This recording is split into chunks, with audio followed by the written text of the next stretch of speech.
खबर लखनऊ से है, जहां बीएसपी सुप्रीमो मायावती ने आज एक प्रेस कॉन्फ्रेंस कर केंद्र सरकार पर सीधा हमला बोला है। मुद्दा बना है रेलवे किराया बढ़ोतरी और आम आदमी पर बढ़ती महंगाई का बोझ।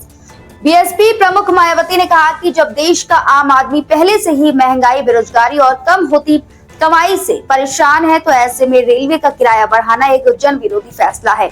उन्होंने कहा कि ये फैसला संविधान के कल्याणकारी उद्देश्य के बिल्कुल खिलाफ है और सरकार की व्यवसायिक सोच को उजागर करता है। मायावती ने सवाल उठाया है कि रेलवे सफर अब आम आदमी की मजबूरी है, कोई शौक या ऐशो आराम नहीं। साथ ही उन्होंने आंकड़े भी रखे हैं। उन्होंने कहा कि आज देश में करीब 95 करोड़ लोग किसी न किसी सरकारी योजना पर निर्भर है, जो कि 2025 में कुल जनसंख्या का लगभग 64.3% हो चुका है, जबकि 2016 में ये संख्या सिर्फ 22% थी। रेलवे के साथ साथ उन्होंने प्रदूषण नियंत्रण की आड़ में गरीबों की झुग्गियां उजाड़ने को भी बेरहमी भरा कदम बताया है। मायावती का कहना है कि दिल्ली और यूपी जैसे राज्यों में गरीबों को उजाड़ने से पहले कोई व्यवस्था नहीं रखी जा रही है जो न्याय के खिलाफ। जैसा कि ये विदित है कि देश के अधिकांश लोग जब जबरदस्त महंगाई, गरीबी, बेरोजगारी व कमाई घटने आदि की हर दिन की भूख प्यास तथा गरीबी व तंगी के त्रस्त जीवन की मार से अति पीड़ित और दुखी हैं, तो तब ऐसे में केंद्र सरकार द्वारा देश में रेल का किराया बढ़ाना भी कुल मिलाकर आम जनहित के विरुद्ध व संविधान के कल्याणकारी उद्देश्य की बजाय व्यावसायिक सोच वाला फैसला ज़्यादा लगता है। साथ ही सरकार द्वारा राष्ट्र प्रथम के नाम पर आम जन का जीएसटी की तरह ही रेलवे के माध्यम से भी दैनिक जीवन पर बोझ बढ़ाकर उनका शोषण बढ़ाने की ये परंपरा घोर अनुचित है, जिस पर सरकार अगर तुरंत पुनर्विचार करे तो ये बेहतर होगा।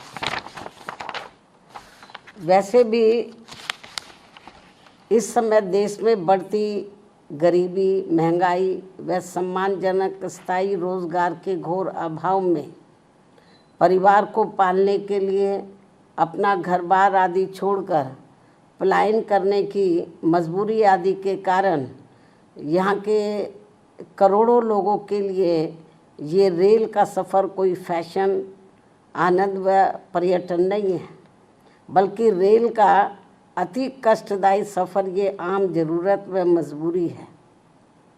बल्कि रेल का यह अति कष्टदायी सफ़र आम ज़रूरत व इनकी ये आम ज़रूरत व मजबूरी है, जिसके तहत सरकार को इनके प्रति व्यापारिक नहीं बल्कि सहानुभूति का कल्याणकारी बर्ताव जरूर करना चाहिए। ऐसी सभी की इनसे हमेशा अपेक्षा रहती है।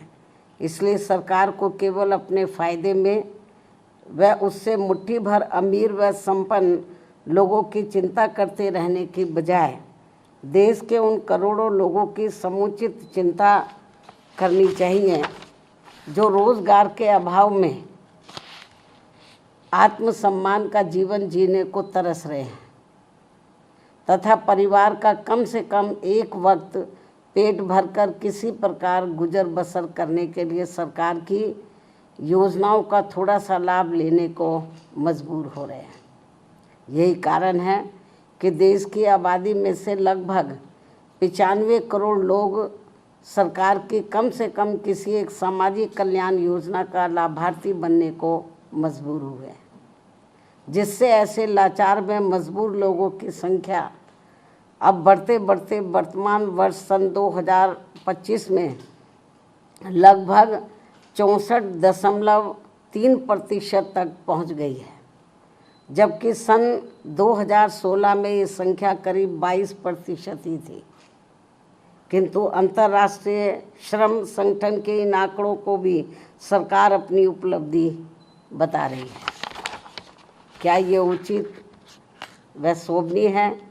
जबकि सभी को ये मालूम है कि सरकारी योजनाओं का थोड़ा सा लाभ लेने के लिए ज़रूरतमंद लोगों को कितनी भागदौड़ व परेशानी झेलनी पड़ती है। इसके अलावा प्रदूषण नियंत्रण के नाम पर भी देश में आए दिन खासकर इन करोड़ों गरीब मेहनत का सब मध्यम वर्गीय शहरी जनता को जो इन्हें अत्यधिक शोषण व परेशानी का सामना करना पड़ रहा है, तो उस पर भी केंद्र व खासकर दिल्ली सरकार को भी उचित ध्यान देना बहुत ज़रूरी हो गया है। वास्तव में लगभग 100 करोड़ से अधिक गरीब लोगों के भारत देश में वाहन प्रदूषण रोकने के लिए उसकी जीवन सीमा पर सख्ती से अनुपालन के अलावा और भी दूसरे बहुत सारे उपायों पर सरकार द्वारा अमल किया जाना चाहिए, जो ये बहुत ज़रूरी है, ताकि इस ट्रांसपोर्ट के उद्योग धंधे में लगे करोड़ों परिवार वालों के जीवन को और अधिक तंगी और परेशानी वाला होने से बचाया जा सके।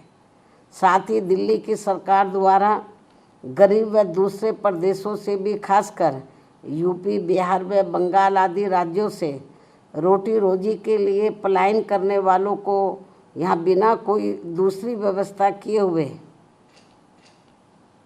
उन्हें जिस बेरहमी से उजाड़ने का ये जन विरोधी रवैया अपनाया जा रहा है, अर्थात उनकी झुग्गी झोपड़ियों को जो तोड़ा जा रहा है जिस बेरहमी से, तो ये अति दुखद व शर्मनाक भी है। लेकिन दिल्ली सरकार बहाना क्या बनाती है कि हम कोर्ट के आदेश का पालन कर रहे हैं, लेकिन माननीय कोर्ट ने ये नहीं कहा कि जिनको आप उजाड़ रहे हैं तो उनकी आप दूसरी व्यवस्था किए बिना ही उनको उजाड़ दें। कोर्ट ने ज़रूर कहा है कि आप इनको हटाइए, लेकिन कोर्ट ने ये नहीं कहा कि आप इनके लिए दूसरी व्यवस्था ना करें।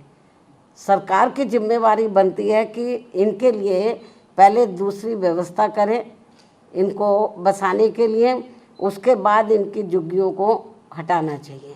लेकिन ये सब व्यवस्था किए बिना ही तो कोर्ट की आड़ में जो इनके साथ में अन्याय अत्याचार हो रहा, शोषण हो रहा है, तो मैं समझती हूँ ठीक नहीं है।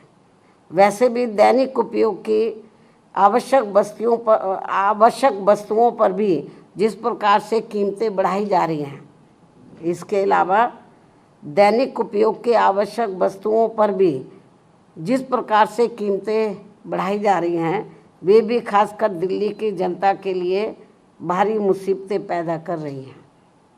आमदनी कम व खर्च ज़्यादा से लोगों के अच्छे दिन की उम्मीदों का फिर क्या होगा, ये सामाजिक भलाई के संबंध में सोचने वाली अहम बात है। इसी क्रम में देश भर में बिजली की कमी ने भी केवल आम लोगों को ही नहीं बल्कि पूरे व्यापारी वर्ग व छोटे उद्योग धंधों को भी बुरी तरह से प्रभावित कर रखा है। दिल्ली व यूपी सहित कई और राज्यों में भी बिजली के निजीकरण का उचित लाभ किसी भी ज़रूरतमंदों को संतुष्ट नहीं कर पाना भी सरकार की नीति में ये खोट व कमियों को जग जाहिर करता है, दर्शाता है। सरकार इस समस्या का भी संतोषजनक समाधान जितना जल्दी निकाल ले तो वह उतना देश हित में बेहतर होगा। अब मैं अंत में अपनी बात यहीं समाप्त करती हूँ। धन्यवाद। जय भीम व जय भारत। रेलवे के साथ साथ उन्होंने प्रदूषण नियंत्रण की आड़ में गरीबों की झुग्गियां उजाड़ने को भी बेरहमी भरा कदम बताया है। मायावती का कहना है कि दिल्ली और यूपी जैसे राज्यों में गरीबों को उजाड़ने से पहले कोई व्यवस्था नहीं की जा रही है, जो न्याय के खिलाफ और मानवीय मूल्यों के विपरीत है। बिजली की कमी और महंगे बिजली बिल पर भी उन्होंने निशाना साधा और कहा कि इससे व्यापारी वर्ग और छोटे उद्योग धंधे भी बुरी तरह से प्रभावित हो रहे हैं। तो कुल मिलाकर बीएसपी सुप्रीमो मायावती ने केंद्र सरकार की नीतियों को गरीब और मध्य वर्ग विरोधी बताते हुए जमकर हमला बोला है। अब देखने वाली बात होगी कि इस तीखी आलोचना पर बीजेपी की क्या प्रतिक्रिया आती है। आगे के ऐसे ही देश दुनिया की तमाम खबरों को देखने के लिए हमारे चैनल खबर दृष्टिकोण के साथ बने रहे।